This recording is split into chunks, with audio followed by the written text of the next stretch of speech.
신과 나눈 이야기. 나는 너희가 원하는 걸 원한다.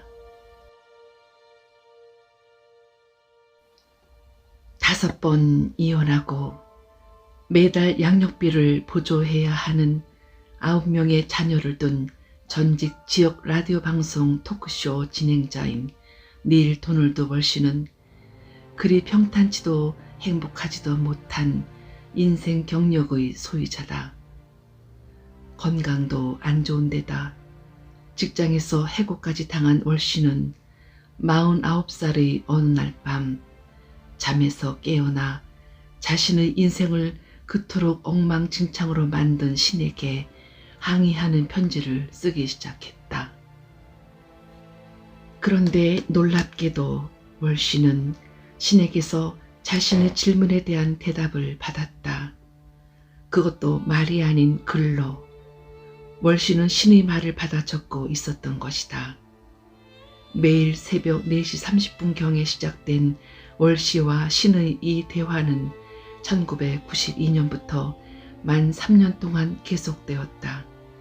하지만 월시는 어떻게 신이 정말로 자신에게 이야기하고 있다는 사실을 알 수 있었을까? 또는 이 책이 신의 이름을 빙자한 고의적인 사기는 아닐까? 아마 누구라도 이런 의문을 품을 수 있을 것이다. 월시는 이에 대해 이 책에는 내게 지금껏 생각해오고 알고 있던 것들을 훨씬 뛰어넘는 개념과 사실들이 들어있다 라고 말한다. 또 월시는 더 중요한 문제는 사람들이 이 책에서 이야기하는 대로 살 때 세상이 더 살기 좋은 곳이 될 것이냐이며 결국 책의 내용이 진실을 말해줄 것이라고 장담한다. 처음에는 지방의 한 소규모 출판사에서 발간된 이 책은 실제로 독자들의 입에서 입으로 전해진 소문만으로 말하자면 순전히 책의 내용만으로 무려 10만 부가 넘게 판매되는 실적을 올렸다. 그 후 미국의 유명 출판사인 푸트남에서 하드커버본으로 발간되자마자 베스트셀러에 올랐다. 신과 나눈 이야기 시리즈는 현재 30개국이 넘는 나라에서 출간되고 있으며 대부분의 나라에서 영성 분야 최고의 책으로 독자들에게 사랑받고 있다. 머릿말. 이제 여러분은 아주 특별한 체험을 하게 될 것이다. 여러분은 신과 이야기를 나누게 될 것이다. 나도 안다. 그런 일은 일어날 수 없다는 걸. 아마 누구라도 그런 일은 가능하지 않다고 생각할 것이다.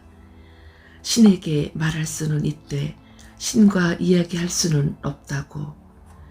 요는 신은 응답해주지 않으리라는 얘기, 그렇지 않은가? 적어도 통상적인 대화, 일상 대화의 형태로는 불가능하다고. 내 생각 역시 그랬다. 그런데 우연히도 이 책이 내게 나타났다.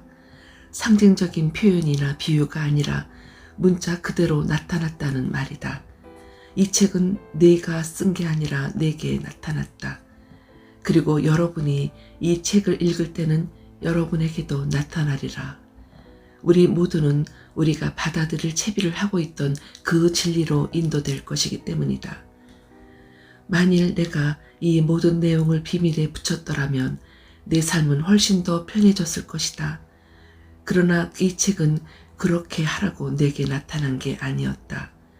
이 책이 내게 어떤 불편함을 끼치든 간에 괄호 열고 신에 대한 모독이라느니 사기라느니 과거에 이런 진실들에 따라 살아오지 않은 주제에 이런 걸 발표하다니 위선자라느니 좀 더 고약하게는 성자라느니 하는 말들을 듣는 불편함 가로 닫고. 내가 이제 와서 공개하는 과정을 멈추는 건 불가능하다. 또 나 자신 그러기를 바라지도 않는다. 내게는 이 모든 것에서 물러날 기회가 여러 번 있었으나 그런 기회를 붙잡지 않았다. 나는 이 책에 대한 세상 사람들의 말이 아니라 본능이 말하는 바에 따르기로 결심했다. 내 본능은 이 책이 말도 안 되는 얘기나 좌절감에 사로잡힌 사람의 영적인 상상력이 빚어낸 허무맹랑한 얘기 혹은 잘못 살아온 생을 변명하려는 사람의 자기 정당화 같은 게 아니라고 말한다. 아, 사실은 나도 혹시 그런 게 아닐까 생각해 봤다. 그런 가능성 전부를. 그래서 이 책이 원고 상태로 있는 동안에 몇몇 사람들에게 나눠줘서 읽어보게 했다. 그런데 그들은 감동받았다. 울었다. 그리고 이 책에 담긴 즐거움과 유머에 웃음을 터뜨렸다. 그들은 자기네 삶이 변했다고 말했다. 그들은 전율했다. 그들은 권능을 부여받았다. 많은 사람들이 자신이 변화되었다고 말했다. 그때 나는 이 책이 모든 사람을 위한 것임을 알았고 이 책이 출간되어야 한다는 걸 알았다. 이 책은 이 안에 적힌 물음들에 깊은 관심을 갖고 진정으로 대답을 갈구하는 모든 사람들에게 놀라운 선물이 될 것이기에 진지한 마음, 영혼의 간절함, 열린 가슴으로 진리를 추구해온 모든 사람들에게 그리고 우리 대다수가 바로 그런 사람들이다. 이 책은 우리가 품어온 의문들의 전부 혹은 그 대부분에 대해 언급하고 있다. 삶과 사랑, 목적과 역할, 사람들과 관계, 선과 악, 죄의식과 죄, 용서와 속죄, 신에게 이르는 길과 지옥에 이르는 길 등에 대해 그리고 섹스, 권력, 돈, 자식, 결혼, 이혼, 필생의 과업, 건강, 미래, 과거까지 이 모든 것을 정면에서 다루고 있다. 또한 전쟁과 평화, 암과 무지, 주기와 받기, 기쁨과 슬픔, 구체성과 추상성, 보이는 것과 보이지 않는 것, 진실과 허위에 대해서도 살펴본다. 여러분들은 이 책을 만사에 대한 신의 가장 최근 발언이라고 말할 수도 있으리라. 하지만 이걸 사실로 받아들이기 어려운 사람도 있을 것이다. 특히 신이 2000년 전에 말하기를 그쳤다고 생각하거나 신이 성인들이나 무당들 또는 20, 30년 동안 열심히 명상해 왔거나 적어도 10년은 수행해온 사람들, 나는 이 중 어느 범죄에도 들지 못한다 하고 교류한다고 생각하는 사람들은 진실은 신은 모든 사람과 말한다는 것이다. 선한 사람과 악한 사람, 성인과 악당 모두와 그 중간에 해당하는 우리 같은 사람들은 더 말할 나위도 없고 이 책을 읽는 여러분을 예로 들어보자. 신은 여러분이 이제까지 살아오는 동안 수많은 방식으로 여러분에게 다가왔고 이 책 역시 그런 방식들 중 하나일 뿐이다. 여러분은 제자가 준비를 갖추면 스승은 나타나기 마련이라는 옛 격언을 무수히 들어오지 않았는가? 이 책은 우리의 스승이다. 이 책이 내게 나타나기 시작한 직후 나는 내가 신과 이야기하고 있다는 걸 알았다. 직접적으로, 개인적으로, 반박의 여지가 없는 방식으로 신은 내 이해 능력에 적절히 맞추어 내 질문에 답해주고 있었다. 즉, 내가 이해할 수 있는 방식과 언어로 말이다. 이 책이 구어체로 서술되어 있고 신이 가끔 내 과거의 체험들이나 내가 다른 출처들에서 얻은 지식들을 언급하는 것도 다 그 때문일 것이다. 이제 나는 지금까지 살아오면서 내게 일어났던 모든 게 다 신에게서 온 것임을 안다. 그리고 그것들이 종합되어 내가 던진 모든 질문에 대한 훌륭하고 완벽한 답으로 나타나고 있다는 것도. 그 과정 어딘가에서 나는 하나의 책이 출간의 의도를 지닌 책이 탄생하고 있다는 걸 깨달았다. 그리고 실제로 이 대화의 후반부를 쓰는 동안 1993년 2월 연이은 3년간의 첫 부활절과 마지막 부활절 사이에 3권의 책이 차례로 나오게 되리라는 구체적인 이야기를 들었다. 그리고 각 권이 다음과 같은 내용으로 이루어지리라는 얘기도. 1권은 주로 각 개인들이 당면한 삶의 과제와 기회를 중심으로 개인적인 주제들을 다루고, 2권은 이 행성에서의 지정학적, 형이상학적 삶이라는 범지구적인 주제들과 오늘날 전 세계가 직면한 여러 가지 어려운 과제들을 다루며, 3권은 우주 최고 최상의 진실들, 영혼이 안고 있는 과제들과 기회들에 대해 다룰 것이라고. 이 책은 그 3부작의 첫 권으로 1993년 2월에 완성되었다. 독자들의 이해를 돕기 위해 설명하자면, 나는 이 대화를 손으로 적었는데 마치 신이 목청 높여 얘기하기라도 하듯 특별히 강조한다고 여겨지는 문장들에는 밑줄을 긋거나 동그라미를 쳤다. 그 부분들은 나중에 책에서 진한 글씨로 표기되었다. 이제 나는 여기에 수록된 지혜를 되풀이해서 읽는 동안 나 자신의 삶에 몹시 당황하고 있다는 사실을 고백해야겠다. 이제까지 내 인생은 계속되는 과오와 실수, 얼마간의 몹시 부끄러운 행동들, 남에게 상처를 줬거나 남들이 용서할 수 없는 것으로 받아들일 게 분명한 선택이나 결정들로 점철되어 왔다. 나는 그런 것들이 남들에게 고통을 안겨줬다는 사실에 대해 깊이 자책하고 있지만, 그분들 덕분에 내가 배운, 그리고 지금도 여전히 배우고 있는 모든 것에 대해 더할 나위 없이 고마워하고 있다. 내 배움의 속도가 느린 것을 모든 분께 사과드린다. 하지만 신은 나로 하여금 내 결함들을 용서하고 두려움과 죄책감 속에서 살지 말라고, 항상 좀 더 원대한 비전에 따라 살려고 애쓰라고 격려해 주신다. 나는 신이 우리 모두에게 바라는 것이 바로 이것임을 잘 알고 있다. 닐 도널드 월시, 1994년 크리스마스 오리곤주 센트럴 포인트. 이제부터 책 내용 본론으로 들어갑니다. 제1장 페이지 17페이지. 1992년 봄, 내가 기억하기로는 부활절 무렵이었던 것 같다. 내 인생에서 아주 기이한 일이 일어났다. 신이 여러분과 이야기하기 시작한 것이다. 나를 통해서. 사연을 설명하자면 이렇다. 그 무렵 나는 가정생활 면에서도 직업상으로도 그리고 정서 면에서도 몹시 불행했다.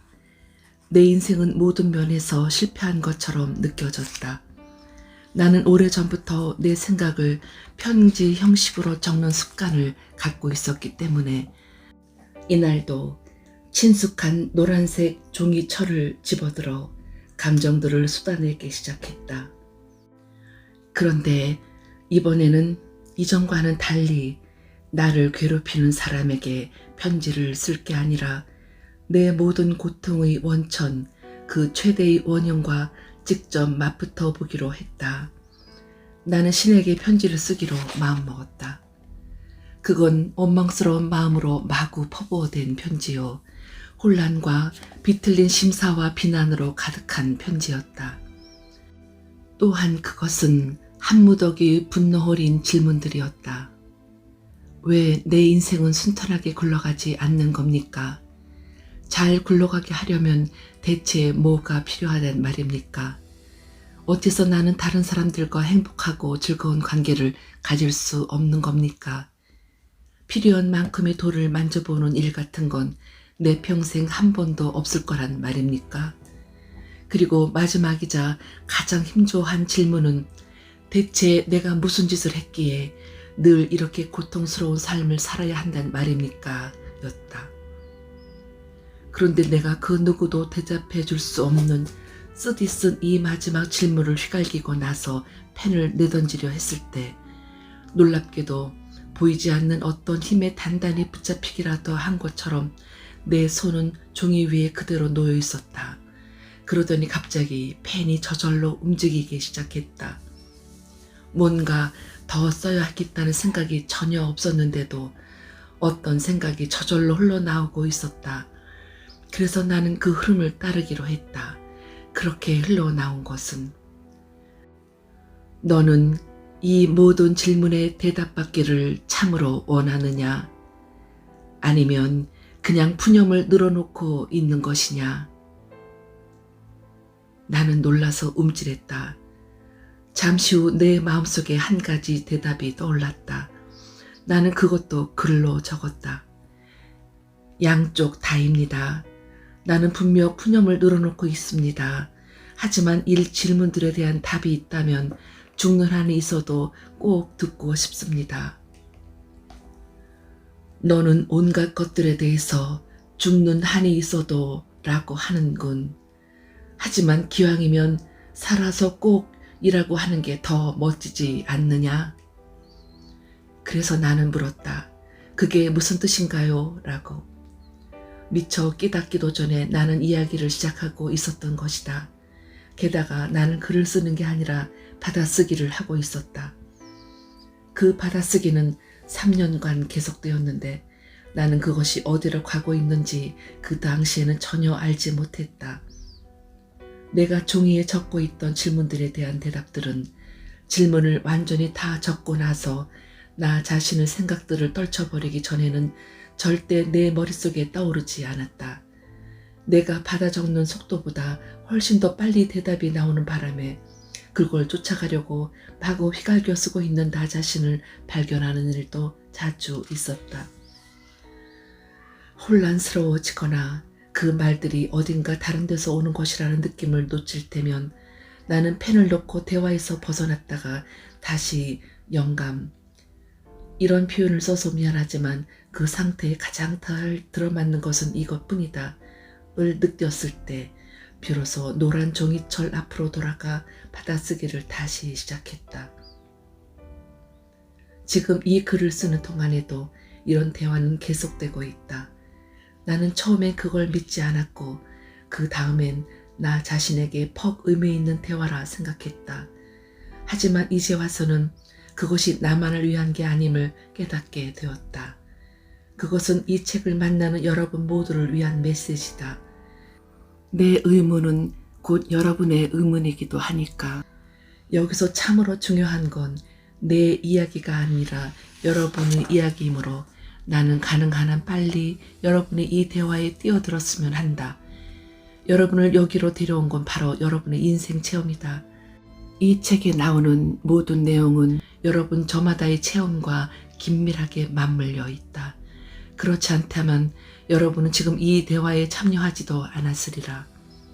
자, 이제 내가 아주 오랫동안 궁금하게 여겨왔던 한 가지 의문, 즉 신은 누구에게 어떻게 이야기하는가라는 의문에서 시작하여 신과의 대화 속으로 들어가 보기로 하자. 내가 이 질문을 던졌을 때 받은 대답은 이러했다. 나는 모두에게 말하고 언제나 말한다. 문제는 내가 누구한테 말하는가가 아니라 누가 내 말을 귀담아 듣는가다. 의아해진 나는 이 문제를 더 자세히 이야기해달라고 부탁했다. 그러자 신은 이렇게 말했다. 먼저 말한다를 교류한다로 바꿔보자. 뒤에 것이 훨씬 낫고 훨씬 충실하며 더 정확한 말이다. 우리가 서로에게, 즉 내가 너희에게, 너희가 내게 얘기하려 할 때 우리는 곧바로 말이 한계에 갇히고 만다. 이 때문에 나는 말만으로 교류하지 않는다. 사실 내가 말로 교류하는 일은 거의 없다. 내가 가장 자주 쓰는 교류 형식은 느낌이다. 느낌은 영혼의 언어다. 만일 네가 어떤 것을 놓고 무엇이 자신에게 참인지 알고자 한다면 내가 그것을 어떻게 느끼는지 살펴보라. 느낌이란 건 알아차리기 어려울 때가 많다. 받아들이기가 훨씬 더 어려운 경우도 자주 있고, 그러나 내 가장 내밀한 느낌 속에 감춰진 것이야말로 내 가장 고귀한 진실이다. 비결은 그런 느낌들에 다가가는 것이다. 어떻게 하는지 보여주겠다. 물론 네가 원한다면 말이다. 나는 신에게 원한다고 말했다. 하지만 그 자리에서 당장 원했던 것은 내 첫 번째 질문에 대한 좀 더 완벽하고 충실한 대답이었다. 그러자 신은 이렇게 말했다. 나는 생각으로도 교류한다. 생각과 느낌은 동시에 일어날 수도 있지만 같은 것은 아니다. 생각으로 교류할 때 나는 영상을 자주 사용한다. 그 때문에 교류 도구란 면에서 생각은 단순한 말보다 효과가 크다. 느낌과 생각 외에 나는 체험이라는 전달 수단을 사용하기도 한다. 체험은 참으로 위대한 전달자다. 그리고 마지막으로 느낌도 생각도 체험도 모조리 실패할 때 나는 말을 쓴다. 사실 말은 가장 비효율적인 전달자다. 말은 너무나 빈번하게 잘못된 해석이나 오해를 낳곤 한다. 왜 그렇다고 생각하는가? 말의 본질이 그렇기 때문이다. 말은 그저 입 밖에 내는 소리에 지나지 않는다. 느낌과 생각과 체험을 드러내는 소리. 말은 상징이자 기호고 표지다. 말은 진리가 아니다. 말은 실체가 아니다. 너희가 뭔가를 이해하고자 할 때 말의 도움을 받을 수는 있다. 하지만 너희에게 알림을 주는 것은 체험이다. 물론 너희가 체험할 수 없는 것들도 있다. 그래서 나는 너희에게 알림의 다른 도구들도 주었다. 느낌과 생각이라는 도구들을. 그런데 여기서 최고의 역설은 너희가 신의 말은 그토록 중요하게 여기면서도 체험은 아주 하찮게 여긴다는 점이다. 사실 너희인 체험을 너무나 하찮게 여기고 있어서 체험한 신이 말로 들은 신과 다를 때 아무 생각 없이 체험을 버리고 말을 간직한다. 마땅히 그 반대가 되어야 하는데도 말이다. 너희가 어떤 것을 체험하고 느낀다는 것은 그것을 사실로 알고 직관으로 안다는 것을 뜻한다. 반면에 말이란 너희가 아는 것을 상징으로 나타내고자 할 뿐이어서 흔히 너희의 알을 어지럽힌다. 자, 이런 것들이 내 교류 도구들이다. 하지만 이것들이 그 자체로 교류 방법은 아니다. 모든 느낌과 모든 생각과 모든 체험과 모든 말이 다 나한테서 나오는 건 아니기에. 이제까지 많은 사람들이 내 이름을 빌려 많은 말을 해왔고 많은 생각과 많은 느낌이 내가 직접 창조하지 않은 근거들의 뒷받침을 받아왔으며 많은 체험이 그런 근거들에서 비롯되었다. 이런 도전은 통찰력으로 해결해야 하는 문제다. 신에게서 나온 메시지와 다른 출처에서 나온 자료의 차이를 알기란 쉽지 않다. 그럴 때 다음과 같은 기본 원칙을 적용해 보면 문제가 간단히 풀린다. 너희의 가장 고귀한 생각, 가장 명확한 말, 가장 강렬한 느낌은 항상 내 것이다. 그보다 덜한 모든 건 다른 출처에서 온 것이다. 초심자조차도 가장 고귀하고 가장 명확하고 가장 강렬한 것을 확인하기란 결코 어렵지 않을 것이니 이제 구별하기는 쉬운 일이 된다. 그러나 나는 너희에게 다음과 같은 지침들도 주려 한다. 가장 고귀한 생각이란 예외 없이 기쁨이 담겨 있는 생각이며 가장 명확한 말이란 진리를 담고 있는 말이며 가장 강렬한 느낌이란 너희가 사랑이라 부르는 바로 그 느낌이다. 기쁨과 진리와 사랑, 이 셋은 서로 뒤바뀔 수 있으며 하나는 언제나 다른 것들을 가져다 준다.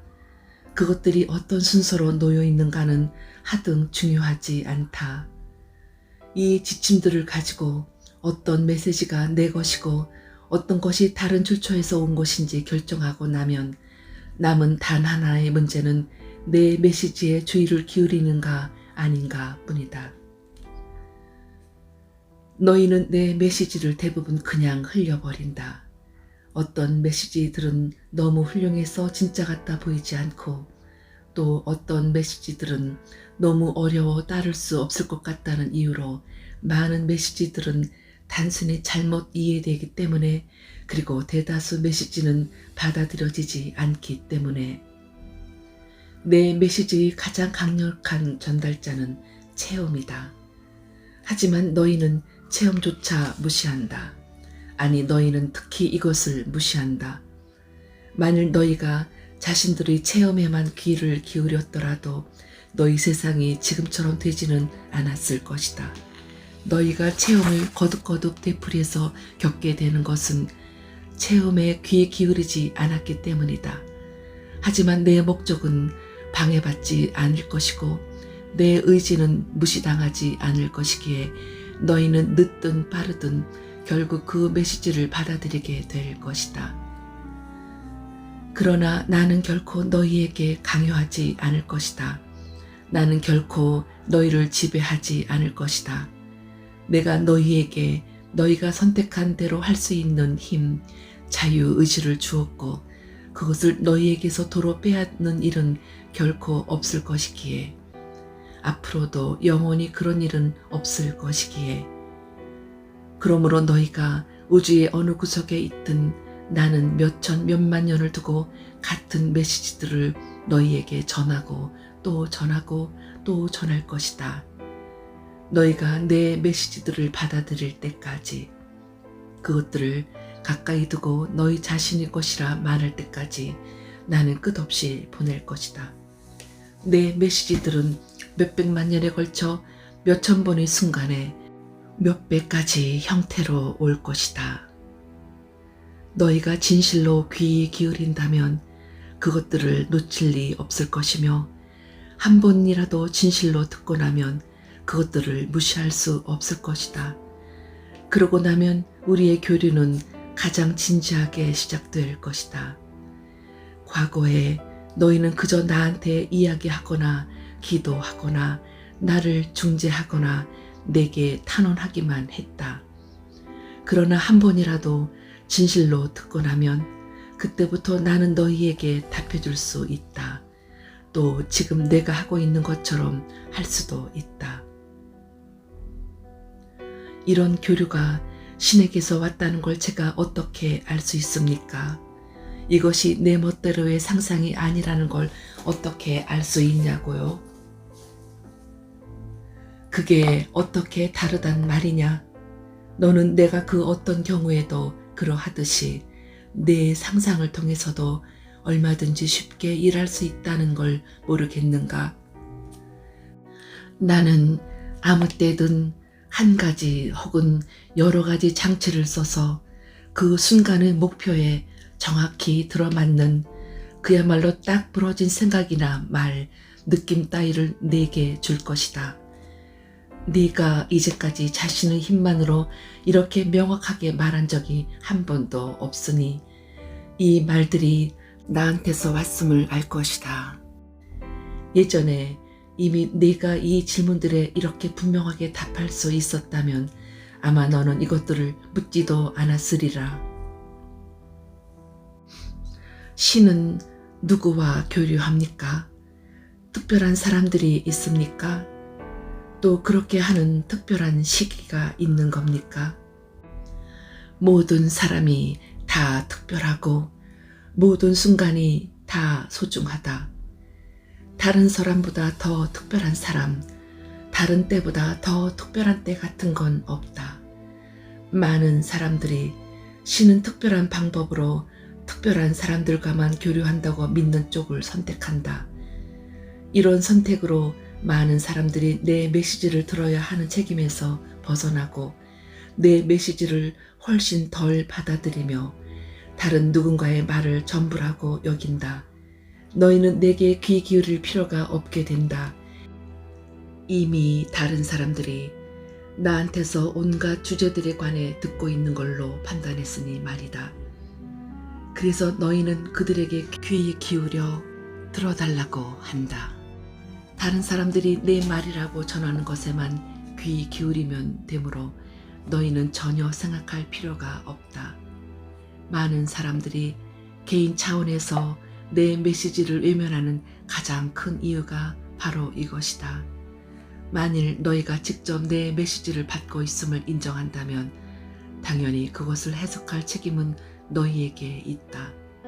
지금 이 순간에 너희가 충분히 잘 받아들일 수도 있는 메시지를 해석하려 애쓰기보다 너희는 타인들, 심지어 2000년 전에 살았던 사람들의 해석을 받아들이는 쪽이 훨씬 더 안전하고 훨씬 더 편하다고 여긴다. 하지만 나는 신과 교류하는 새로운 형식으로 너를 초대한다. 그것은 양방향의 교류다. 실제로 나를 초대한 건 너다.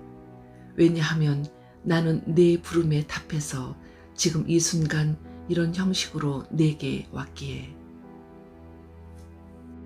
어떤 사람들, 예컨대 예수 같은 사람들은 다른 사람들보다 당신의 메시지를 더 잘 듣는 것 같은데 그건 왜 그런 겁니까? 그 사람들은 진실로 들으려 하기 때문이다. 그들은 기꺼이 듣고자 하며 두렵거나 미친 짓 같아 보이거나 완전히 잘못된 것처럼 여겨질 때조차도 기꺼이 나와의 교류의 문을 열어놓고자 한다. 우리는 자기가 들은 게 틀린 것처럼 여겨질 때도 신에게 귀 기울여야 합니까? 틀린 것처럼 여겨질 때 특히 더 그래야 한다. 만일 너희가 매사에 자신이 옳다고만 여긴다면 신과 대화할 필요가 어디에 있는가?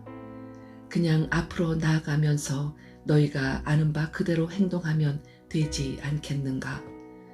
하지만 시간이 시작된 이래 너희가 줄창 해온 게 바로 그런 짓임을 잊지 마라. 그리고 이 세상이 어떤 꼴을 하고 있는지 보라. 너희는 분명 뭔가를 놓쳐왔다. 너희가 이해하지 못하는 뭔가가 분명히 존재한다. 너희가 이해하는 것은 너희에게 옳게 여겨질 것이다. 옳다 자체가 자신이 동의하는 어떤 것을 가리킬 때 너희가 쓰는 용어니까. 그러므로 너희가 놓친 것은 처음에는 틀린 것으로 보일 것이다. 여기서 앞으로 나아가는 단 하나의 방법은 자신에게 내가 틀렸다고 생각한 모든 것이 사실은 옳다 하면 어떻게 되는가 라고 물어보는 것이다. 위대한 과학자들은 누구나 이 방법을 잘 알고 있다. 하는 일이 순조롭지 않을 때 과학자는 기왕의 모든 가설을 제쳐두고 새로 시작한다. 모든 위대한 발견은 틀렸다는 것을 받아들이는 의지와 능력에서 비롯되었다. 여기서 필요한 건 바로 그런 의지와 능력이다. 너희는 자신들이 이미 신을 알고 있다고 중얼거리는 짓을 멈출 때까지는 신을 알 수 없다. 너희는 자신들이 이미 신의 이야기를 들었다고 생각하는 짓을 멈출 때까지는 신의 말을 들을 수 없다. 나는 너희가 나한테 너희의 진리를 말하는 짓을 그만둘 때까지는 내 진리를 말할 수 없다. 하지만 신에 관한 내 진리는 당신한테서 온 것입니다. 누가 그렇게 말했는가? 다른 사람들이요. 어떤 다른 사람들? 지도자들, 목자들, 랍비들, 사제들, 책들, 거기다 성서도요. 그런 것들은 믿을 만한 출처가 못 된다. 그것들이 믿을 만한 출처가 아니라고요? 그렇다. 그럼 뭐가 믿을 만한 출처인가요? 내 느낌에 귀를 기울여라. 내 가장 고귀한 생각들에 귀를 기울여라. 내 체험에 귀를 기울여라. 이 중 어느 하나라도 네 선생들이 말한 바가 내가 책에서 읽은 바와 다르다면 그 말들을 잊어버려라.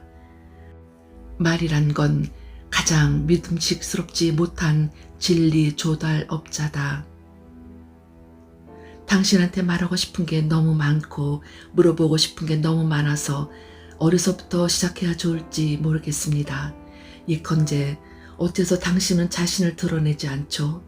진실로 신이 존재하고 당신이 바로 그라면 왜 당신은 우리 모두가 이해할 수 있는 방식으로 자신을 드러내지 않는 겁니까? 나는 수도 없이 되풀이해서 그렇게 해왔으며 지금도 또 한 번 그렇게 하고 있는 중이다. 그게 아니고 반박할 수도 부정할 수도 없는 확연한 드러난 말입니다. 예를 들면 예컨대 바로 지금 제 눈앞에 나타난 식으로 말입니다. 바로 지금 나는 그렇게 하고 있다. 어디 계시는데요? 네가 바라보는 곳 어디에나. 아니, 나는 반박할 여지가 없는 방식을 말하는 겁니다. 그 누구도 부정할 수 없는 방식 말입니다. 그게 어떤 방식이어야 한다는 거냐? 너는 나를 어떤 형상 혹은 어떤 모습으로 나타나게 하려는 거냐? 당신이 실제로 지니고 있는 형상이나 모습으로요. 나는 너희가 이해하는 어떤 형상이나 모습도 지니고 있지 않기에 그건 불가능하다. 내가 너희가 이해할 수 있는 형상이나 모습을 취할 수는 있으나 그러면 누구나 하나같이 자기네가 본 것이 신의 많은 형상이나 모습들 중 하나가 아니라 유일한 형상이자 모습이라 여길 것이다. 사람들은 내가 자기네가 보지 못하는 어떤 존재가 아니라 자기네가 보는 대로의 존재인 줄 믿는다. 하지만 나는 어느 특정 순간에 화한 무엇이 아니라 위대한 보이지 않음이다. 어떤 의미에서는 내가 아닌 것이 나다. 나는 없음에서 나오고 항상 그것으로 되돌아간다. 그럼에도 내가 특정 형상, 곧 사람들이 나를 이해할 수 있으리라 여기는 형상으로 나타나면 사람들은 나를 영원히 그 형상으로 규정한다. 그래서 내가 다른 사람들에게 다른 형상으로 나타나야 했다면 앞서 나를 본 사람들은 그들에게 그것은 내가 아니라고 말한다. 자기네에게 나타났던 모습과 다른 모습으로 나타났고 똑같은 것을 말하지도 않았으니 어찌 그것이 나일 수 있겠냐고 하면서 말이다. 이제 알겠느냐? 나 자신을 어떤 형상, 어떤 방식으로 드러내는가는 전혀 중요하지 않다. 내가 어떤 방식을 택하고 어떤 형상을 하든 반박할 수 없는 경우는 결코 없을 것이다. 하지만 당신이 자신의 정체를 의심할 여지 없이 명백하게 입증해 줄 행동을 한다면 그게 악마의 짓이라거나 그저 누군가의 상상일 뿐이라고 말할 사람들 혹은 나 아닌 다른 언인에게서 비롯된 것이라고 말할 사람들은 여전히 존재한다. 만일 내가 나 자신을 전능한 신, 하늘과 땅의 왕으로서 드러내고 그것을 입증하려고 산을 옮긴다 해도 그건 악마가 틀림없어 라고 말할 사람들이 있을 것이다. 또 마땅히 그렇게 해야 한다. 왜냐하면 신은 외부 관찰이 아니라 내면 체험을 통해 신 자신에게 스스로를 드러내는 법이니까. 그리고 일단 내면 체험으로 신 자신이 드러나게 되면 외부 관찰은 필요하지 않다. 또 외부 관찰이 필요하다면 내면 체험은 가능하지 않고 게다가 신 자신을 드러내라는 요구는 실현될 수 없다. 그런 요청 자체가 곧 신이 그곳에 없다는, 즉 신의 어떤 것도 지금 드러나고 있지 않다는 진술이기에 그런 진술은 그런 체험을 낳는다. 왜냐하면 어떤 것에 관한 너희의 생각은 창조력을 갖고 있고 너희의 말은 생산력을 갖고 있으며 너희의 생각과 말은 함께 어우러져 너희의 현실을 만들어내는 엄청난 힘을 갖기 때문이다. 그러므로 너희는 지금 신이 드러나지 않는 현실을 체험할 것이다. 신이 존재한다면 굳이 신의 존재를 청하지 않을 것이기에. 그 말씀은 원하는 어떤 것도 청할 수 없다는 뜻입니까? 우리가 무엇을 달라고 기도하는 것이 실제로는 그것을 오히려 밀쳐낸다고 말씀하시는 건가요? 이것은 오랜 세월 되풀이해온 질문으로 나는 이런 질문이 나올 때마다 항상 답해 주었다. 하지만 너희는 내 대답을 듣거나 믿으려 하지 않았다. 지금의 용어와 지금의 언어로 그 질문에 다시 답해 주겠노라. 그건 이러하다. 너희는 너희가 청하는 걸 갖지 못할 것이며 너희가 원하는 어떤 것도 가질 수 없다. 너희의 요구 자체가 결핍에 관한 진술이며 뭔가를 원한다는 너희의 진술은 정확히 그런 체험, 곧 모자람을 너희의 현실에 만들어내는 작용을 할 뿐이다. 그러므로 올바른 기도는 간청의 기도가 아니라 감사의 기도다. 너희가 현실에서 체험하기로 선택한 것에 대해 미리 신에게 감사할 때 사실상 너희는 그것이 실제로 있음을 인정하는 셈이다. 따라서 감사는 신에게 보내는 가장 강력한 진술, 너희가 먼저 청하기도 전에 내가 먼저 대답해주는 하나의 확약이다.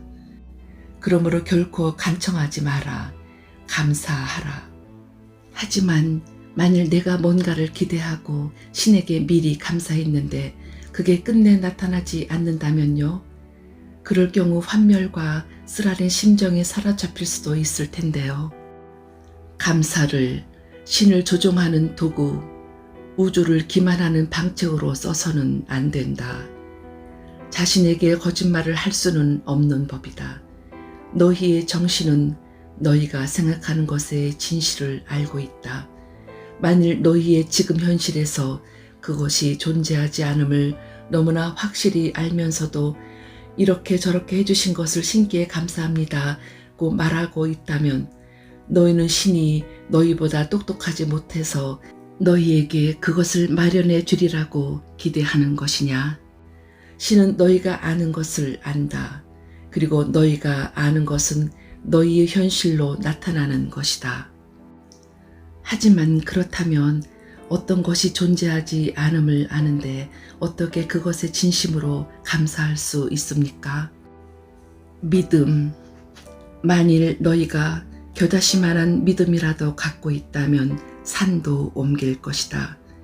그것이 있다고 내가 말했기에, 너희가 청하기도 전에 대답해 주리라고 내가 말했기에, 상상할 수 있는 모든 방법을 다 동원하여 너희가 이름을 댈 수 있는 모든 수승을 통하여 너희가 어떤 것을 선택하든 내 이름으로 선택한다면 그것이 있게 되리라고 내가 너희에게 말했고 또 말해왔기에 너희는 그것이 있음을 알게 되는 것이다. 그러나 너무나 많은 사람들이 자기네 기도에 아무 응답도 오지 않았다고 말합니다. 기도란 있는 그대로에 대한 열렬한 진술이다. 따라서 어떤 기도도 응답 없이 지나가지 않는다.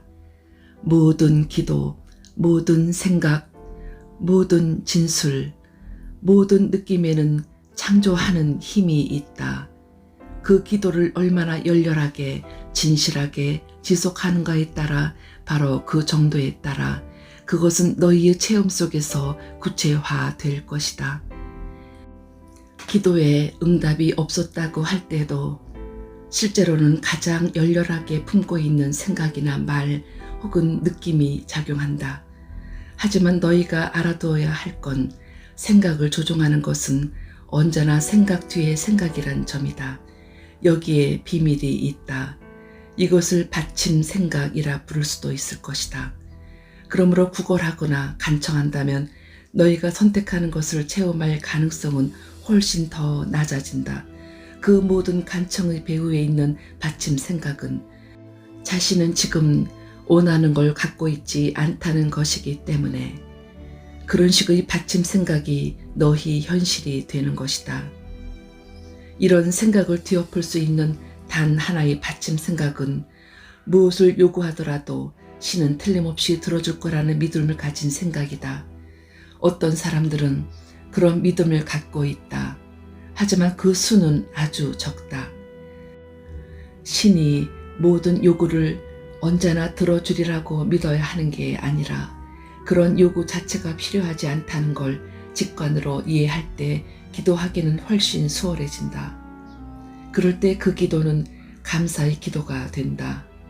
그것은 결코 요구가 아니다. 그것은 있는 그대로에 대한 감사의 진술이다. 기도가 있는 그대로에 대한 진술이라고 하실 때 신인 당신은 아무것도 하지 않으며 기도 뒤에 일어나는 모든 일은 그 기도가 만든 결과일 뿐이란 말씀입니까? 만일 너희가 모든 기도를 듣고 어떤 기도들에는 그래 라고 하고 다른 기도들에는 안 돼 라고 하고 그 나머지 기도들에는 어쩌면 하지만 지금은 안 돼 라고 말하는 어떤 전능한 존재를 신이라 믿는다면 너희는 잘못 생각하고 있다. 도대체 어떻게 신이 그런 주먹구구식 결정을 한단 말인가? 만일 신이 너희 삶의 모든 것을 창조하고 결정하는 존재라 믿는다면 너희는 잘못 생각하고 있다. 신은 창조자가 아니라 관찰자다. 그리고 신은 너희가 삶을 살아갈 때 기꺼이 너희를 거들기 위해 옆에 서 있겠지만 너희가 기대하는 방식으로는 아니다. 너희 삶의 환경이나 조건을 만들거나 만들지 않는 건 신의 직분이 아니다. 신은 자신의 형상대로 자신의 닮은 꼴로 너희를 창조했다. 너희는 신이 너희에게 준 힘을 가지고 그 나머지를 창조했다. 신은 너희가 알다시피 생명의 과정과 생명 자체를 창조했다. 하지만 신은 너희에게 너희가 원하는 대로 삶을 영위할 수 있는 자유 선택권을 주었다. 이런 의미에서 자신에 대한 너희의 의지는 너희에 대한 신의 의지이기도 하다.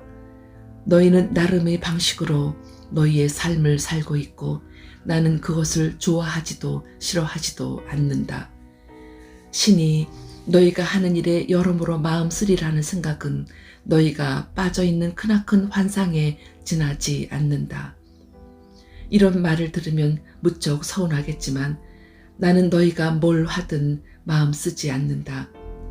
하지만 너희라고 아이들을 밖에 나가 놀게 할 때 아이들이 뭘 하는지에 신경을 쓰는가? 그 애들이 술래잡기를 하든 숨바꼭질을 하든 흉내 놀이를 하든 너희에게 그것이 중요한 문제일까? 아니다. 아이들이 완벽하게 안전하다는 걸 너희가 이미 알고 있으니 그것은 중요한 문제가 아니다. 너희는 아이들을 편안하고 만사가 순조로워 보이는 환경 속에 놓아두었다. 물론 너희는 늘 애들이 다치지 않기를 바랄 것이다. 그리고 애들이 다친다면 당장 달려가서 애들을 도와주고 치료해주며 다시 편안하고 행복하게 해주고 다음날 다시 나가 놀게 해줄 것이다. 이튿날에도 애들이 숨바꼭질을 택하든 흉내 놀이를 택하든 너희는 상관하지 않을 것이다. 물론 너희는 애들한테 어떤 놀이가 위험한지 얘기해 줄 것이다. 그러나 너희는 애들이 위험한 짓을 하는 걸 막을 수는 없다. 항상 그렇게 할 수 있는 것도 아니고 영원히 할 수 있는 것도 아니다. 지금부터 죽음에 이르기까지의 모든 순간마다 그렇게 할 수는 없다. 현명한 부모는 이 점을 알고 있다. 그러나 부모는 그 결과에 마음 쓰는 것을 결코 그만두지 못한다.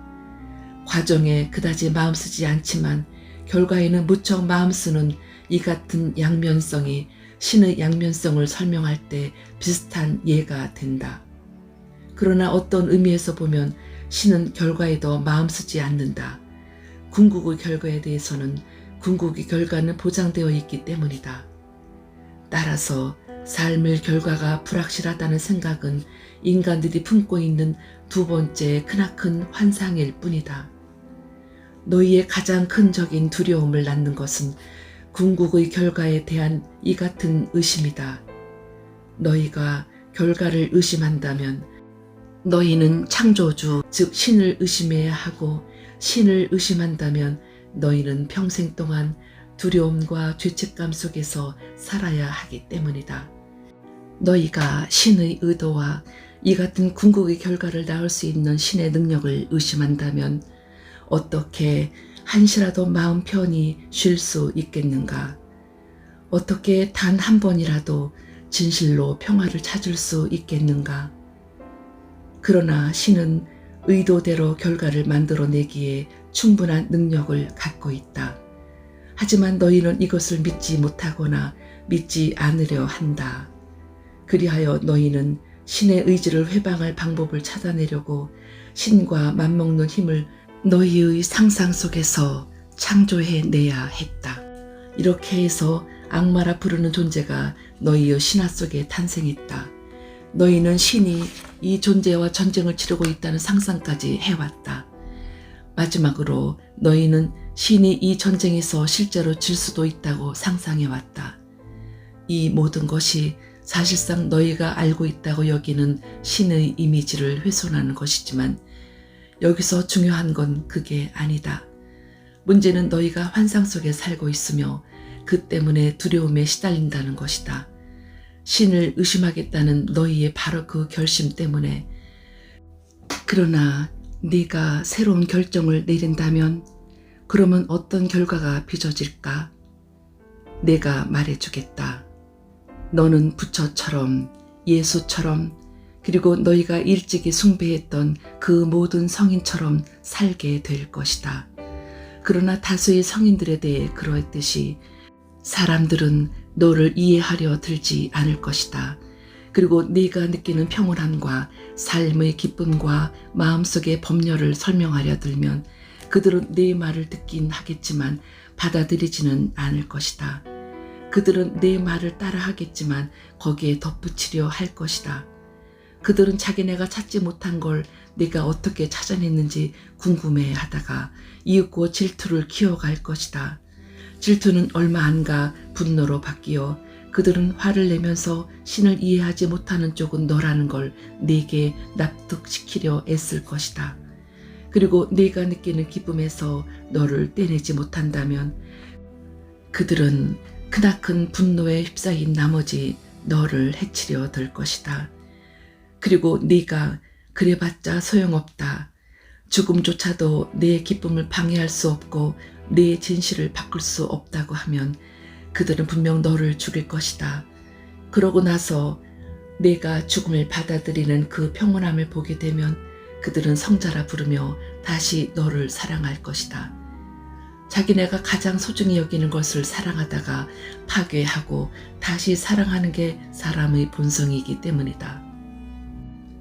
하지만 왜죠? 우리는 왜 그렇게 하는 거죠? 인간의 모든 행동은 그 가장 깊은 단계에서 두 가지 감정 중 어느 하나, 곧 두려움이나 사랑에서 시작된다. 사실 영혼의 언어 속에는 단 두 가지 감정, 단 두 마디 말만이 존재한다. 이 둘은 내가 우주와 너희가 오늘날 알고 있는 바대로의 세상을 만들었을 때 함께 창조했던 위대한 양극성의 두 극단이다. 이 둘은 너희가 상대성이라 부르는 체계가 존재할 수 있게 해주는 두 극점, 알파와 오메가다. 이 두 극점이 없다면, 현상에 관한 이 두 개념이 없다면 어떤 다른 개념도 존재할 수 없다. 인간의 모든 생각과 행동은 사랑이나 두려움 어느 한쪽에 뿌리를 두고 있다. 그 밖에는 다른 어떤 행동 동기도 존재하지 않는다. 그 밖의 모든 개념은 이 둘의 파생물에 지나지 않는다. 그것들은 그저 같은 주제의 변주들, 다른 꼬임들일 뿐이다. 이것에 대해 깊이 생각해보라. 그러면 너는 그게 사실임을 알 것이다. 이것이 바로 내가 받침 생각이라 부른 것이다. 받침 생각은 사랑이나 두려움에서 비롯된 생각이다. 이것은 생각 뒤의 뒤의 생각이다. 이것은 최초의 생각이며 원초의 힘이고 인간 체험의 엔진을 움직이는 생자 에너지다. 따라서 사람들의 행동이 거듭 반복 체험을 하게 되는 것이 이런 사정 때문이며 사람들이 사랑하다가 파괴하고 다시 사랑하는 까닭도 여기에 있다. 사람들은 이 감정에서 저 감정으로 늘 흔들린다. 사랑은 두려움을 낳고 두려움은 사랑을 낳고 사랑은 두려움을 낳고 그리고 그 이유는 신이 믿을 수 없는 존재라는 첫 번째 거짓말, 너희가 신에 관한 진실이라 여기는 바로 그 거짓말에서 찾을 수 있다. 신의 사랑에 기댈 수 없으며 신은 너희를 조건부로 받아들이며 따라서 궁극의 결과는 불확실하다는 그 첫 번째 거짓말에서 너희가 항상 거기에 있는 신의 사랑에 기댈 수 없다면 대체 누구의 사랑에 기댈 수 있단 말인가? 너희가 제대로 해내지 않는다고 해서 신이 뒤로 물러나 움츠린다면 평범한 인간들이야 더 말할 나위도 없지 않겠느냐? 그리하여 너희가 지고한 사랑을 맹세하는 바로 그 순간 너희는 가장 큰 두려움을 맞아들이게 된다. 왜냐하면 너희는 사랑한다고 말하자마자 과연 상대방이 그 말을 되돌려 줄 것인지를 걱정하기 때문이다. 그리고 설사 그 말을 되돌려 받는다 해도 너희는 그 순간부터 이제 막 찾아낸 사랑을 잃게 될까봐 걱정하기 시작한다. 그리하여 너희의 모든 행동이 상실에 맞선 방어라는 반작용이 된다.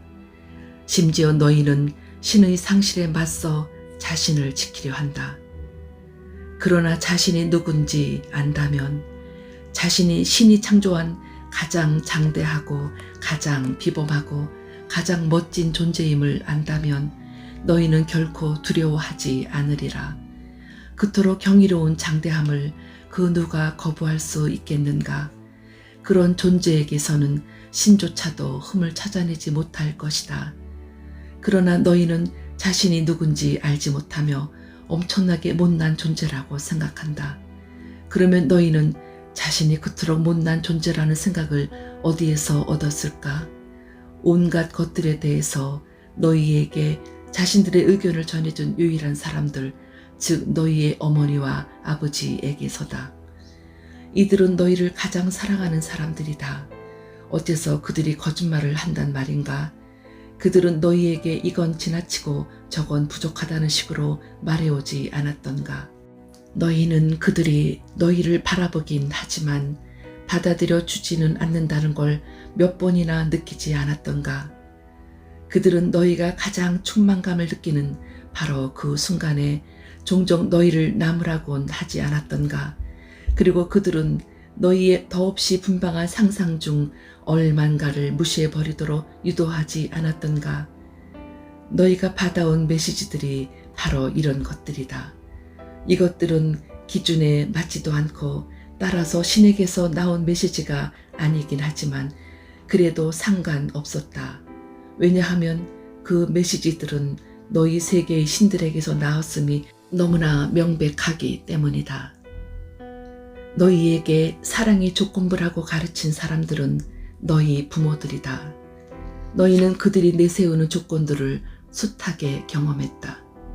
또 너희의 사랑하는 관계에서조차 이런 체험을 고려해야 한다고 가르친 것도 너희 부모들이다. 그것은 또 너희가 내게 적용하는 체험이기도 하다. 이런 체험에서 너희는 나에 관한 결론을 이끌어내며 이런 틀 속에서 너희는 너희의 진실을 이야기한다.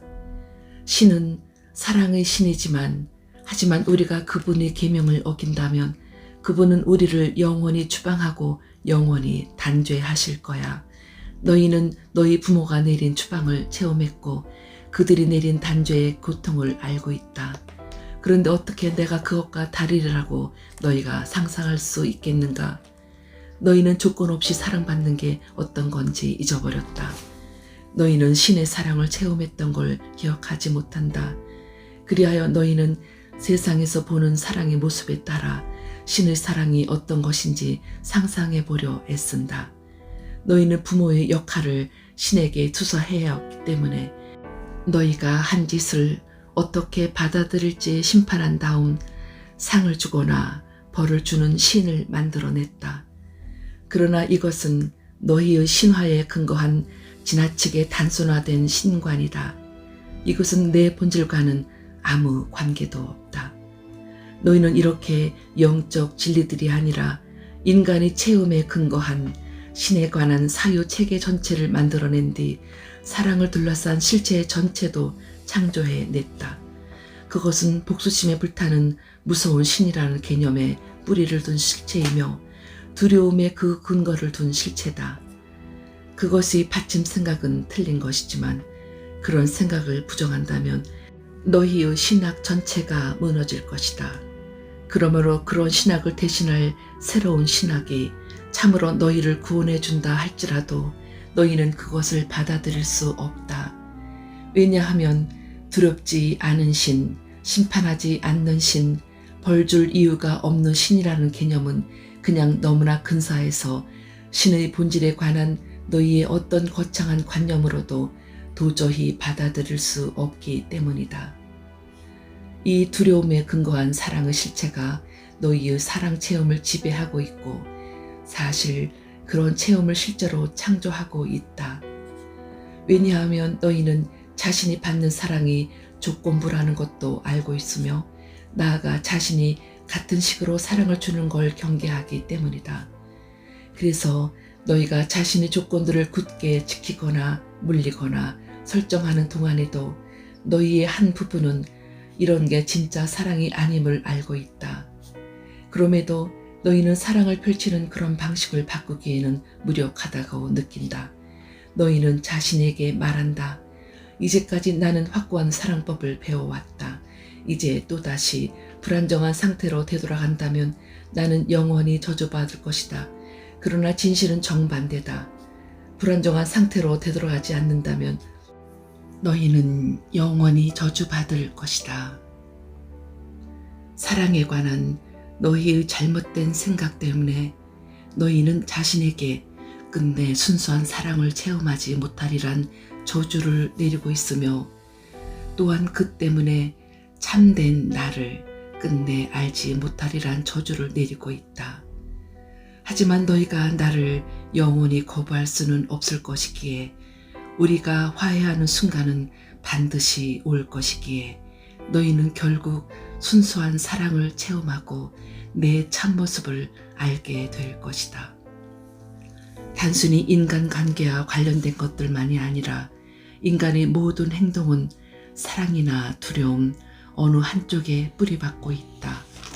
상업과 산업, 정치, 종교, 이세교육, 너희 국가들이 사회 문제, 너희 사회의 경제 목표에 영향을 주는 결정들, 전쟁과 평화와 공격과 방어와 침략과 항복에 관련된 선택들, 즉 탕낼 것인지 양보할 것인지 쌓아둘 것인지 분배할 것인지 합칠 것인지 나눌 것인지에 대한 결정들, 너희가 지금까지 내린 이 모든 자유로운 선택 중 있을 수 있는 단 두 가지 생각에서 나오지 않은 것은 하나도 없다. 즉 그것은 사랑이라는 생각이나 두려움이라는 생각이다. 두려움은 움츠러들고 닫아걸고 조이고 달아나고 숨고 독점하고 해치는 에너지다. 사랑은 펼치고 활짝 열고 풀어주고 머무르고 드러내고 나누고 치유하는 에너지다. 두려움은 우리 몸을 옷으로 감싸지만 사랑은 우리가 발가벗고 설 수 있게 해준다. 두려움은 우리가 가진 모든 것을 틀어지고 집착하게 하지만 사랑은 우리가 가진 모든 것을 나눠주게 한다. 두려움은 갑갑함을 지니지만 사랑은 정을 지닌다. 두려움은 움켜잡지만 사랑은 보내준다. 두려움은 사무치게 하지만 사랑은 달래준다. 두려움은 공격하지만 사랑은 치유한다. 인간의 모든 생각과 말과 행동은 이 두 가지 감정 중 어느 하나에 근거하고 있다. 그 외에 다른 감정이란 없기에 너희에게 다른 선택의 여지는 없다. 그러나 이 둘 중 어느 쪽을 선택하느냐는 너희의 자유다. 당신은 아주 쉽게 말씀하시지만 우리가 결정을 내리는 순간에는 두려움이 이기는 경우가 훨씬 많습니다. 그건 왜입니까? 두려움 속에서 살도록 길들여졌기 때문이다. 너희는 가장 잘 적응하는 자가 살아남고 가장 강한 자가 승리하며 가장 영리한 자가 성공한다고 들어왔다. 너희는 지고한 사랑의 영광에 대해서는 거의 들어본 적이 없다.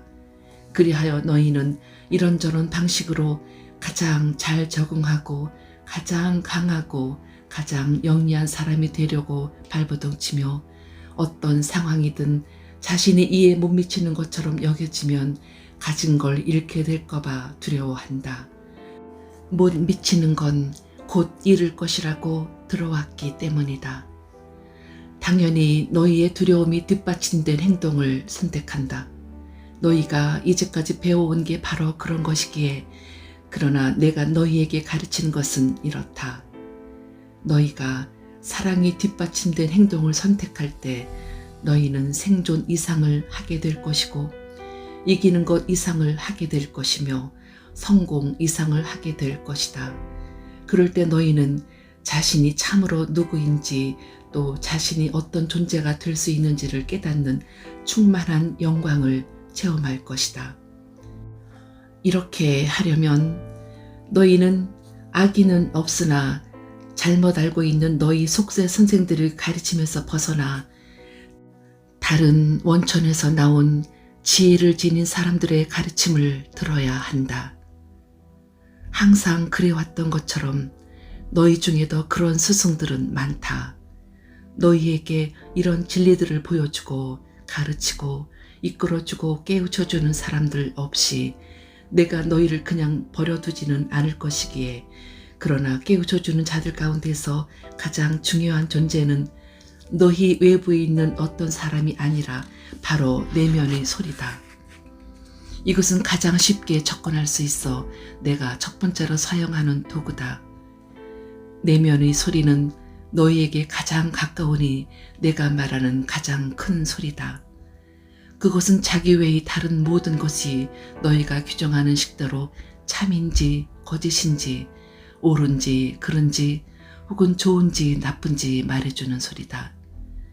그 소리는 너희가 그냥 내버려 두기만 하면 스스로 알아서 방향을 정하고 배의 진로를 잡고 여정을 이끌어주는 레이더다. 그 소리는 너희가 읽고 있는 바로 그 말들이 사랑의 말인지 두려움의 말인지 당장 그 자리에서 이야기해 준다. 너희는 그 이야기에 따라 그 말들을 유의해야 할지 무시해야 할지 결정할 수 있다. 당신은 내가 항상 사랑이 뒷받침된 행동을 선택한다면 내가 누구고 어떤 존재가 될 수 있는지 깨닫는 충만한 영광을 체험할 거라고 하셨는데 이 점에 대해 좀 더 자세히 말씀해 주시겠습니까? 모든 삶에는 단 하나의 목적만이 존재하는데 그것은 너희와 살아있는 모든 것이 충만한 영광을 체험하는 것이다. 그 밖에 너희가 말하고 생각하고 행하는 것들은 모두 이 기능의 구성물에 지나지 않는다. 그 외에 너희의 영혼이 해야 하고 너희 영혼이 하고 싶어 하는 것은 존재하지 않는다. 이 목적의 경이로움은 그것이 결코 끝나지 않는다는 데 있다. 끝남은 일종의 한계인데 신의 목적에는 그런 한계가 없다. 더없이 충만한 영광 속에서 자신을 체험하는 순간 너희는 바로 그 자리에서 더 큰 영광이 실현되기를 꿈꿀 것이다. 체험이 깊어질수록 너희는 더 깊게 체험할 것이며 깊게 체험할수록 너희의 체험은 깊어질 것이다. 거기에 내재된 가장 심오한 비밀은 삶이 발견의 과정이 아니라 창조의 과정이라는 데 있다. 너희는 자신을 발견하고 있는 게 아니라 자신을 새롭게 창조하고 있는 것이다. 그러므로 자신이 누구인지 찾아내려 애쓰지 말고 자신이 어떤 존재가 되고 싶은지 판단하라. 삶이란 일종의 학교 같은 것이고 여기서 우리는 특정한 교훈들을 배우게 되어 있으며 일단 졸업하고 나면 더 이상 육체에 얽매이지 않고 더 큰 것들을 추구해 갈 수 있다고 말하는 사람들이 있습니다. 맞는 말인가요? 그것은 인간의 체험에 근거한 너희 신화의 또 다른 부분이다. 삶은 학교가 아닌가요? 그렇다. 우리는 교훈을 배우기 위해 여기 있는 게 아니고요. 그렇다. 그럼 우리는 왜 여기 있죠? 자신이 누구인지 기억해내고 재창조하기 위해서지. 너희에게 되풀이해서 말해주었는데도 너희는 내 말을 믿으려 하지 않는다. 하지만 그러는 것도 당연하다. 사실 너희 스스로 자신을 창조해보지 않고서는 그 말을 믿을 수도 없으니까. 뭐가 뭔지 잘 모르겠군요. 학교 얘기로 다시 돌아가 보죠. 저는 많은 선생들에게서 삶은 일종의 학교라고 들어왔습니다. 그런데 솔직히 말해 당신이 그걸 부정하는 것에 큰 충격을 받았습니다.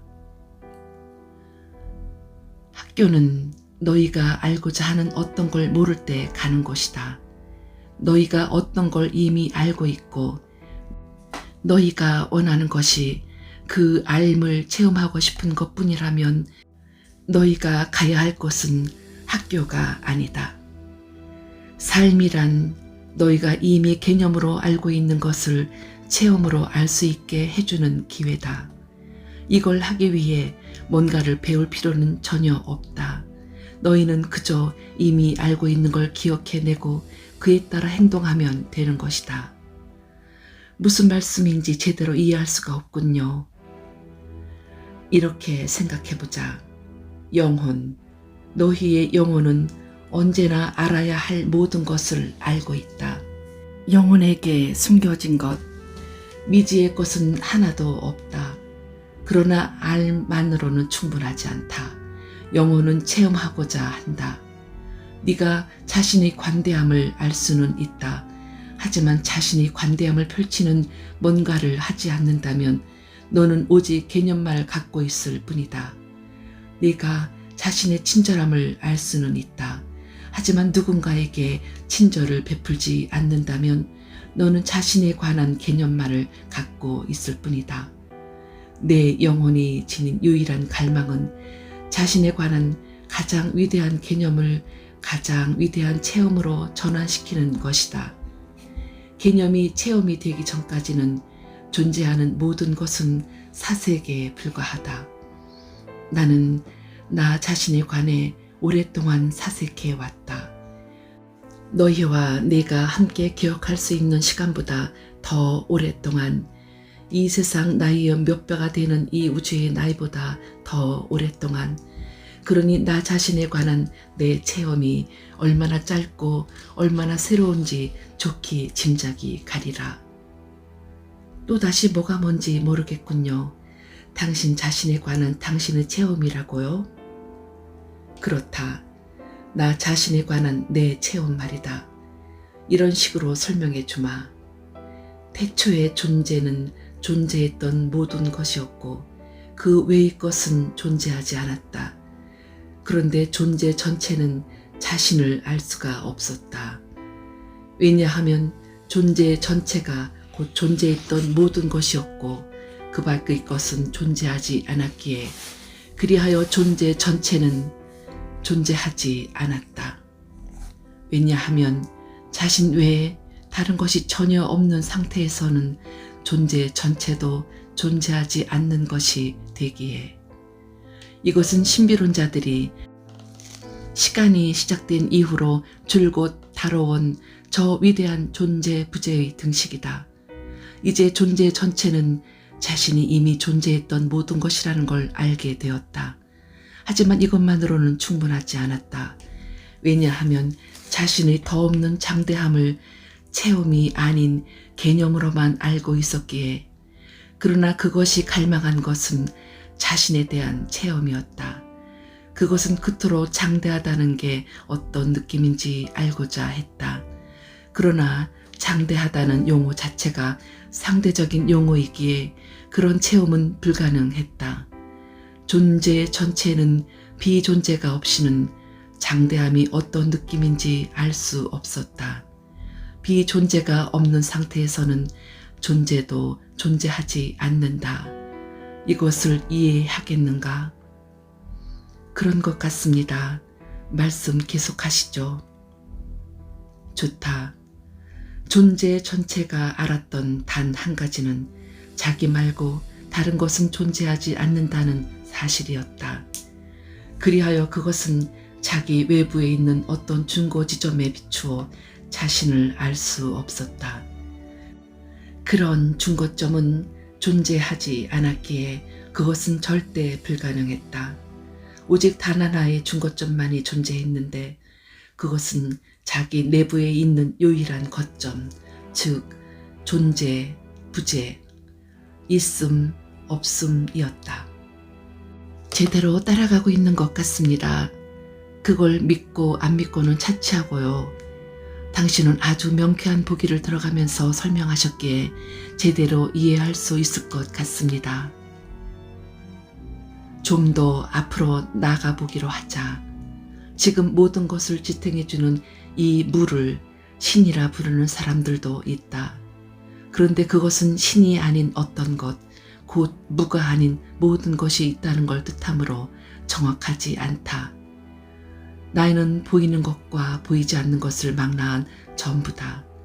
그러므로 나를 이렇게 위대한 보이지 않음, 즉 무 또는 사이 공간으로 설명하는 동양 특유의 신에 대한 신비주의 정의 역시 신을 보이는 모든 것으로 규정하는 서양 특유의 실용주의 설명만큼이나 정확하지 않다.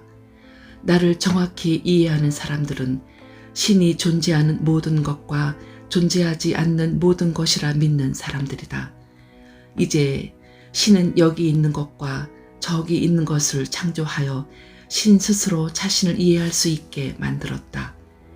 내부로부터 일어난 이 엄청난 폭발의 순간에 신은 상대성을 창조했으며 그것은 일찍이 신이 자신에게 안겨준 가장 큰 선물이었다.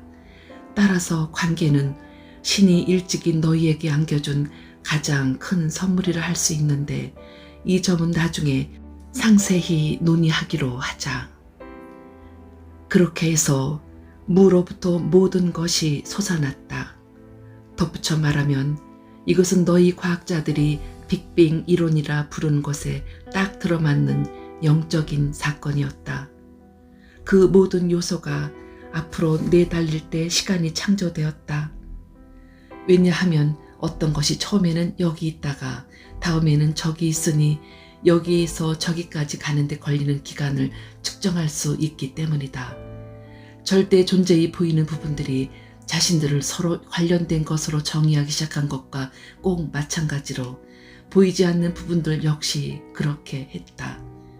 신은 사랑이 존재하려면 또 자신을 순수한 사랑으로 인식하려면 그것의 대립물도 존재해야 한다는 걸 알았다.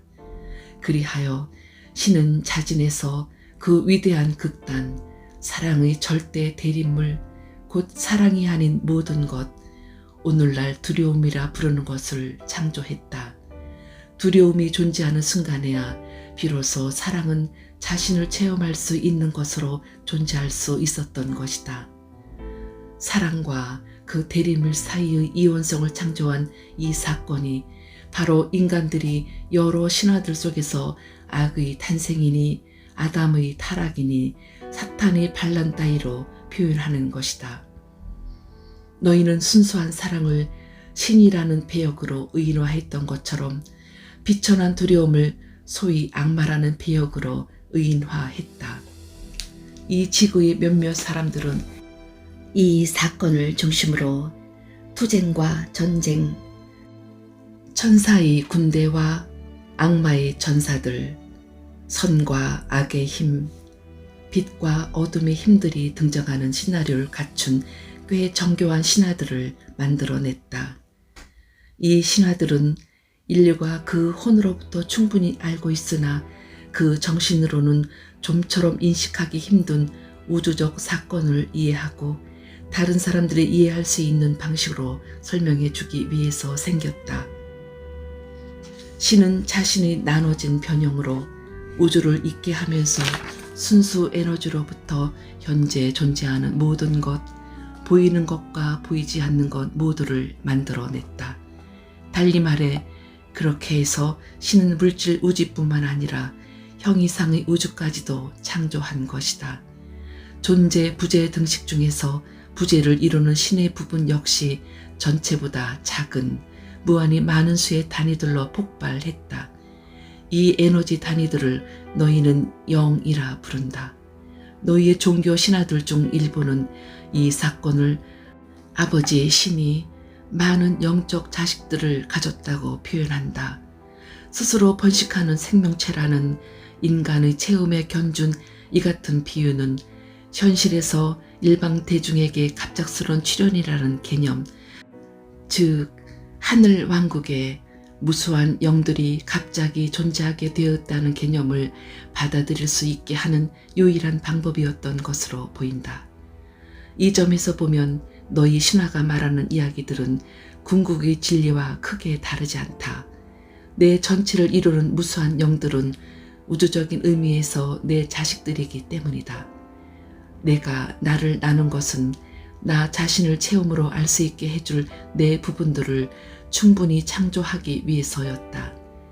창조주가 자신이 창조주임을 체험으로 아는 방법은 딱 한 가지뿐이다. 그것은 창조하는 것이다.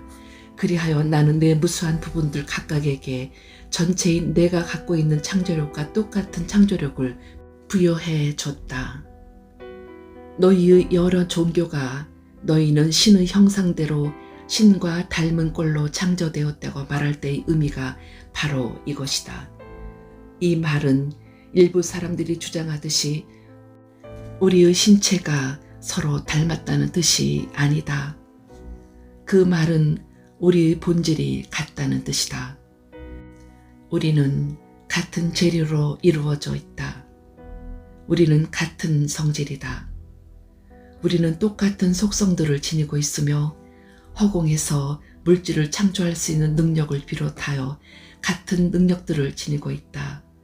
내가 영적인 자식인 너희를 창조한 것은 나 자신을 신으로 인식하기 위해서였다. 나로서는 너희를 통하는 것 말고는 그럴 수 있는 방법이 없다. 그러므로 너희에 대한 내 목적은 너희가 자신을 나로 인식하는 것이라고 말할 수 있다. 그리고 이미 여러 차례 말해왔다. 이것은 굉장히 간단해 보이지만 더 들어가면 아주 복잡해진다. 왜냐하면 너희가 자신을 나로 인식할 수 있는 딱 하나의 방법은 우선 너희 자신을 나 아닌 존재로 인식하는 것이기 때문이다. 이제 이야기가 아주 미묘해질 테니 내 얘기를 따라오려면 정신을 바짝 차려야 한다. 준비되었느냐? 그런 것 같습니다. 좋다. 이런 설명을 요구해온 건 너라는 걸 명심하라. 너는 여러 해 동안 이것을 고대해왔다.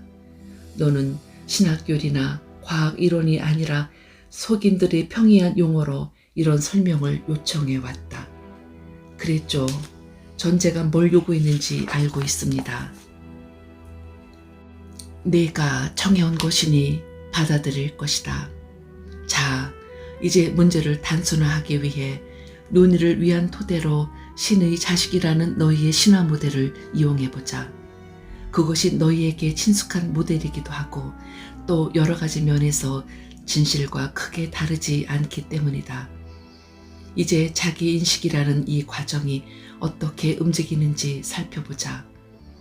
내가 내 모든 영적인 자식에게 자신들을 내 부분으로 인식하게 해주는 한 가지 방법은 그것을 그냥 그들에게 얘기해 주는 것 뿐이다.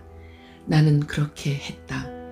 그러나 알다시피 영혼이 자신을 그냥 신 또는 신의 일부, 신의 자식 또는 하늘 왕국의 상속자 또는 너희가 이용하는 신화가 어떤 것이든 간에로 아는 것만으로는 충분하지 않았다.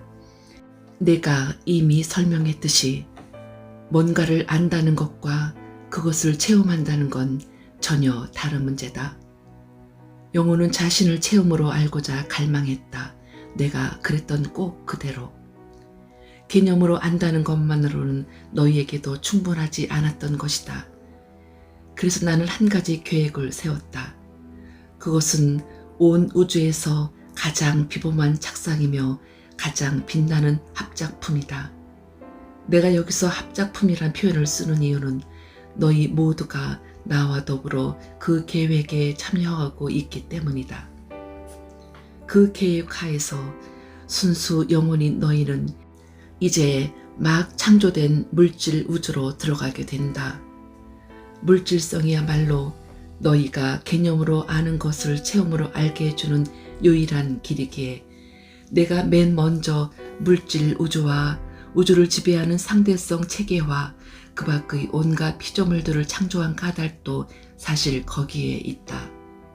내 영적 자식들인 너희가 일단 물질 우주로 들어가면 너희는 자신에 관해 아는 바를 직접 체험할 수 있게 된다.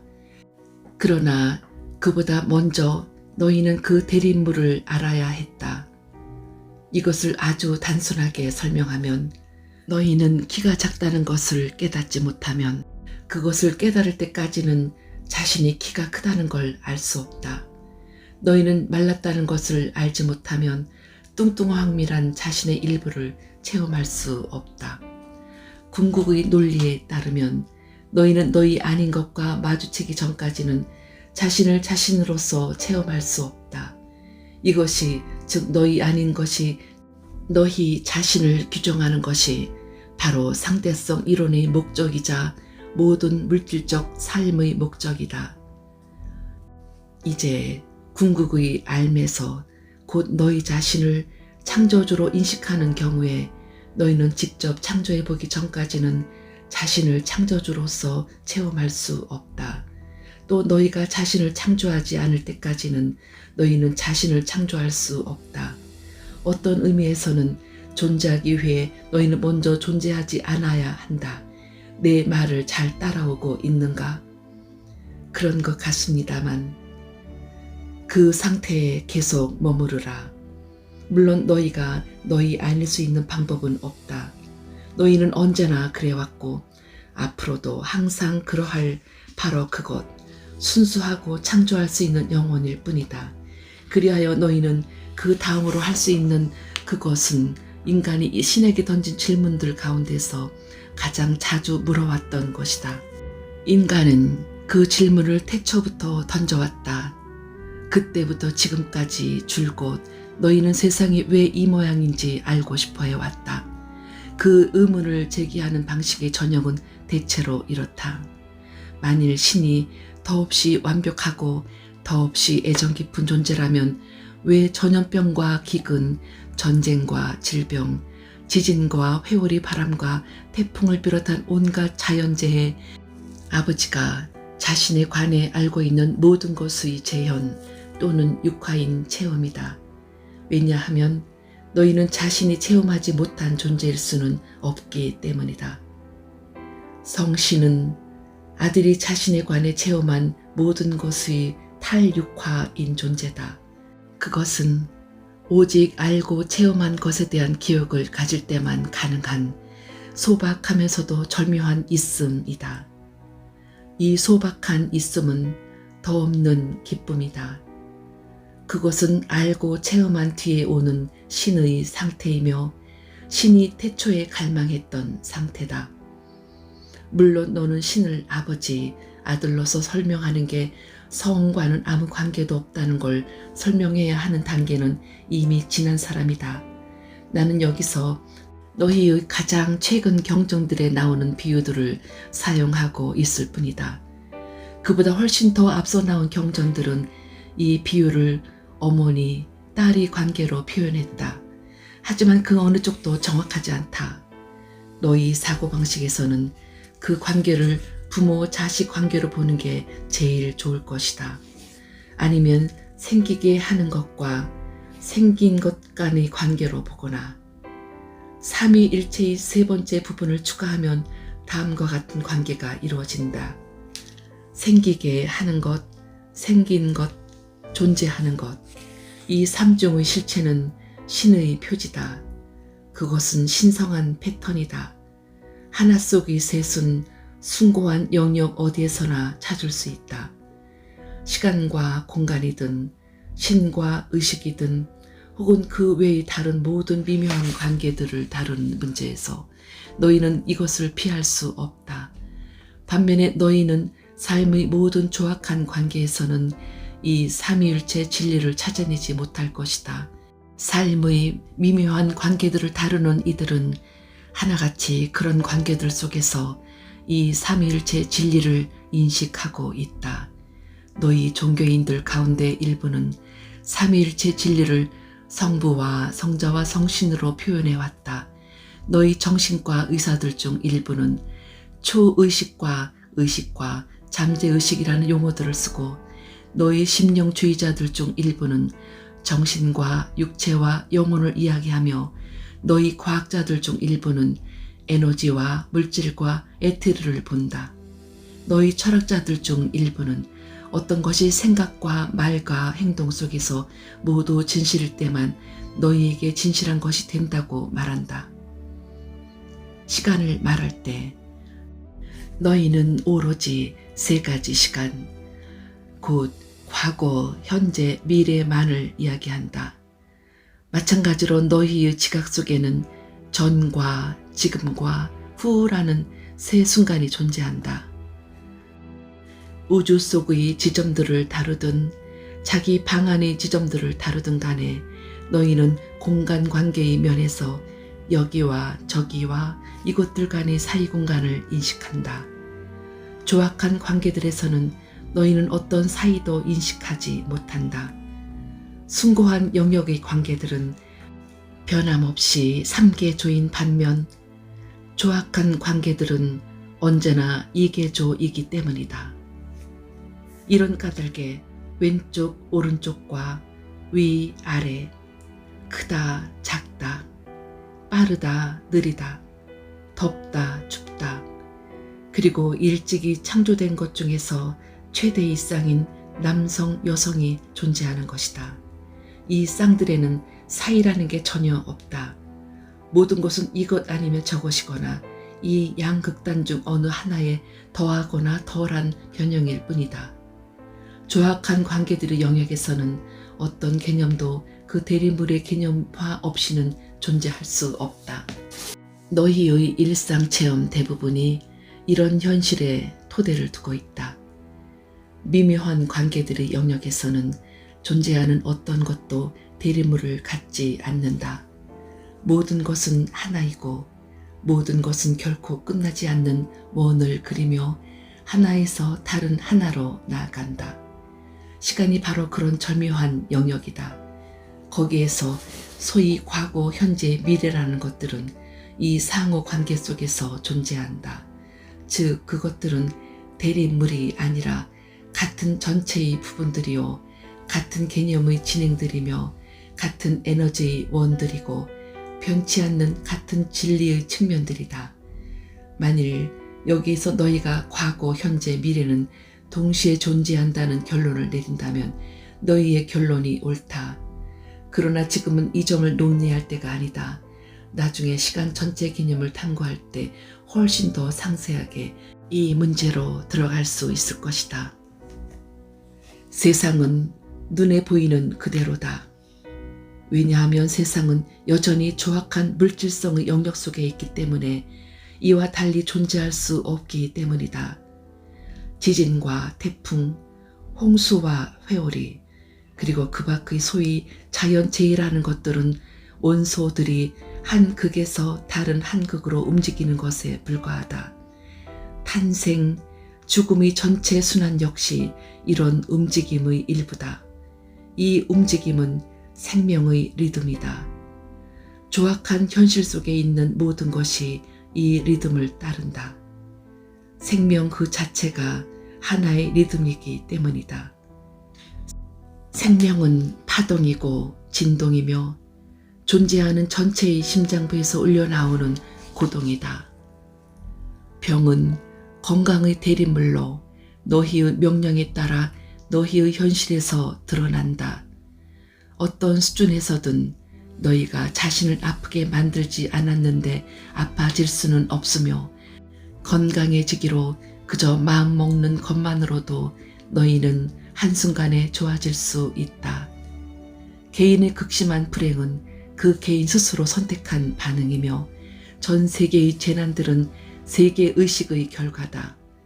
너희의 질문에는 이런 사건들을 선택한 게 나이고 내 의지와 바람 때문에 그런 사건들이 일어났다는 암시가 담겨 있다. 하지만 나는 이런 사건들을 일으킬 생각이 없다. 나는 그저 너희가 그렇게 하는 걸 관조할 뿐이다. 그리고 나는 그런 사건들을 막을 일도 하지 않는다. 그렇게 하는 것은 너희 의지를 방해하는 것이고 너희의 신체험, 곧 너희와 내가 함께 선택한 체험을 도로 빼앗는 것이 되기에. 그러니 너희가 세상에서 나쁘다고 말하는 어떤 것도 비난하지 마라. 그러기보다는 차라리 너희가 그것이 어떤 면을 나쁘다고 판단했는지, 그리고 정녕 나쁘다면 그것을 바꾸기 위해 뭘 하고 싶은지 물어보라. 외부가 아니라 내면을 향해 이렇게 물으면서 생각해보라. 지금 이런 재난을 당하면서 나는 자신의 어떤 부분을 체험하고자 하는가? 나는 존재의 어떤 측면을 불러내고자 하는가? 왜냐하면 삶의 모든 것은 너희 자신의 창조 도구일 뿐이며 삶의 모든 사건은 단지 자신이 누구인지 판단하고 자신이 될 기회를 제공해 주는 것들에 불과하기 때문이다. 이것은 모든 영혼에게 적용되는 진리이므로 이 우주에는 어떤 희생자도 없으며 오로지 창조자들만이 있음을 너희가 알게 되리라. 이 행성을 걸었던 모든 위대한 선각자는 누구나 이 사실을 알고 있었다. 너희가 그들을 어떤 이름으로 부르든 간에 그들 중 어느 누구도 자신을 희생자로 여기지 않은 게 바로 이 때문이다. 사실 그들 중 다수가 진실로 박해받았는데도 말이다. 하나하나의 영혼은 모두 선각자들이다. 자신의 기원과 자신의 유산을 기억하지 못하는 영혼들도 있긴 하지만 개개의 영혼은 지금 일하는 순간마다 자신의 더없이 고귀한 목적에 맞고 가장 빨리 자신을 기억해내는데 적합한 상황과 조건을 창조한다. 그러니 다른 사람들이 걷는 업보의 길을 판단하려 들지 마라. 너희는 영혼의 계산서 속에서 무엇이 성공이고 무엇이 실패인지 알지 못하니 남들의 성공을 질투하지도 말고 남들의 실패를 동정하지도 마라. 어떤 것을 재난이라 부르지도 말며 기쁜 일이라고 하지도 마라. 그것이 어떻게 쓰이고 있는지 판단하거나 목격할 때까지는. 한 죽음이 수천의 생명을 살릴 때 그 죽음이 과연 재난인가? 한 삶이 비탄만을 만들어낸다면 그것이 과연 기쁜 일인가? 그러나 너희는 이런 판단조차 내리지 말아야 한다. 언제나 남에게 충고하지 말며 다른 사람들이 스스로 충고하게끔 내버려 둬라. 이것은 남들이 도움을 청할 때 무시하라거나 너희 영혼이 어떤 환경이나 조건을 바꾸려고 노력하는 걸 무시하라는 뜻이 아니다. 이것은 너희가 무슨 일을 하든 그 일을 하는 동안 꼬리표 붙이기나 판단 내리기를 피하라는 뜻이다. 각각의 상황은 모두 하나의 축복이며 체험 하나하나마다에는 진짜 진정한 보물이 감춰져 있기 때문이다. 신과 나눈 이야기 1권 66페이지. 여기에서 일단 끊고 다음 편에서 이어지겠습니다.